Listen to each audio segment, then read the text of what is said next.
আচ্ছা কোনছে আল্লাহ বড় না মানুষ বড়? ধরো গাদা, তুই কার হাতে কার জোড়া দেশ? কুড়ায় আল্লাহ আর কুড়ায় মানুষ। যেটা কবার কইছে ওইটা কন। আল্লাহ বড় না মানুষ বড়? আল্লাহই তো বড়। আল্লাহ বড়, তাহলে আল্লাহর কথা না হইনা মানুষের কথা শুনেন কে?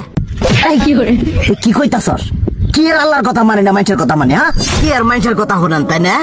আমনে যে ওই দিনকে ডায়াবেটিসের রোগ নিয়ে যে হাসপাতালে গেলেন, ডাক্তার আপনার কত কিছু খাবার না করলো, সব কিছু না খাই এখন চলতেছেন।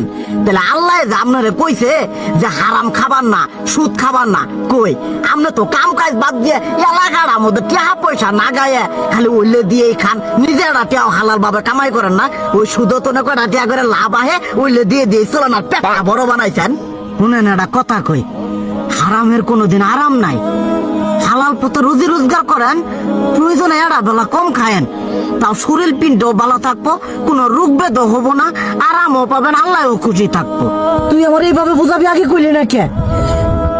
আসলে এই বিষয়টা তো আমি কখনো মাথায় এইভাবে নেই যে আমাদের কখনো ডাক্তার নিষেধ করলে ঠিকই আমরা নিষেধ মানি, কিন্তু উপর আল্লাহ যে কত কিছু নিষেধ করে দিয়ে সেটা মানি না। আর এই যে হারাম পথে টিয়া পয়সা কামাই করতেছেন, শরীরের মধ্যে দুনিয়া রোগ বেত হয়েছে, দেখা যাইতেছে যা টিয়া হারাম পথে কামাই করতেছেন তার তো বেশি টিয়া মনে করেন জ্বলেই যাইতেছে গা বেশি। আজকের পর থেকে আমি আর এই হারাম সুদ খামো না, আমি হালাল পথে চলবো, হালাল টাকা পয়সা ইনকাম করবো।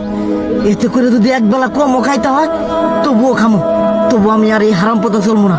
আচ্ছা ঠিক আছে।